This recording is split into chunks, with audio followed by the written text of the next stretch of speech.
So, beginning our day. I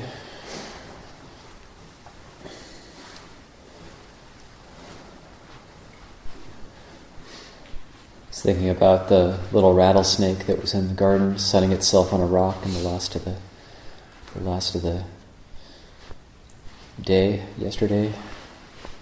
So as we were heading up in the truck after evening puja, there was a small rattlesnake on one of the rocks in the garden, and it looked quite comfortable. It was kind of like in the contour of the rock and not moving. And it brought up this reflection of just these things. We live with these things. We live with snakes and spiders and insects and different things that could possibly do harm to us if we get involved with them. But if we don't get involved with them, then they just sit there. So that snake, if somebody would have tried to grab it, and get involved with it, then it could have been dangerous. But just leaving it sitting there, doing what it was doing, and just setting it aside, then it's not dangerous. So it's kind of like the defilements. Just if you just don't get involved with them, then they're not dangerous. They're there. The epithet for the arhat in Thai is one who's far from the defilements. So, or like somebody would ask one poor child, do you get angry? And he said, yes. Or do you have anger? He said, yes, but I don't get involved with it. Don't pick it up. Don't get involved with it. So that flies in the face of perhaps some of the views we might have, like, well, an arhat doesn't have any greed, hatred, or delusion. So that's true in a sense. So if you think of greed, hatred, and delusion, the very act of getting involved with these things, then yes, that the arhat doesn't have that.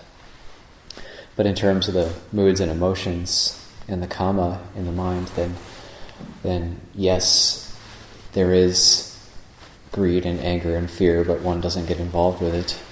So even Ajahn was doing a Q&A with a layperson asking Ajahn questions one time. He said, like, Ajahn, do you still have any fear? And then Ajahn said, yes, I have fear, I have greed, I have anger, I have all these things, but I don't get involved with them. So all these things are in the heart, but there's that aspect of not getting involved with them, or just seeing them for what they are, just like a rattlesnake. You don't pick it up, you don't get involved with it. If we were to get involved with it and maybe take it away or something, there'll just be another one. So best just to let these things abide, let them be as they are. And also respect. If we respect these things and we're careful around them, we don't... I remember a news story one time of a preacher picking up a rattlesnake in order to prove his faith, but because he was making a big show of himself, he didn't have respect. So because it was like a exhibition that he was doing, and then it bit him and he died, actually. And so if we don't have respect for these things, then they can be very dangerous. If we pick things up and just in order to make a show of ourselves, then that can be very dangerous. But we just let it be, and then it's okay. I even walked by a big rattlesnake on my walking meditation path. I didn't see it, but I walked right by it. It was maybe 1 foot away from me. And it wasn't like the one last night. It was actually quite a big rattlesnake. And it never rattled, but it kind of put its head up, and then it kind of looked around after I walked past it, and then it slithered away, but it never rattled. And for a long time I've cultivated that sense of respect for these types of animals, or even things like wasps or mosquitoes or other things that can sting or bite us. Developing that sense of respect, then they do seem to be less dangerous. These yellow jackets that come out during the summertime, they can be quite aggressive, and we'll start seeing more of them.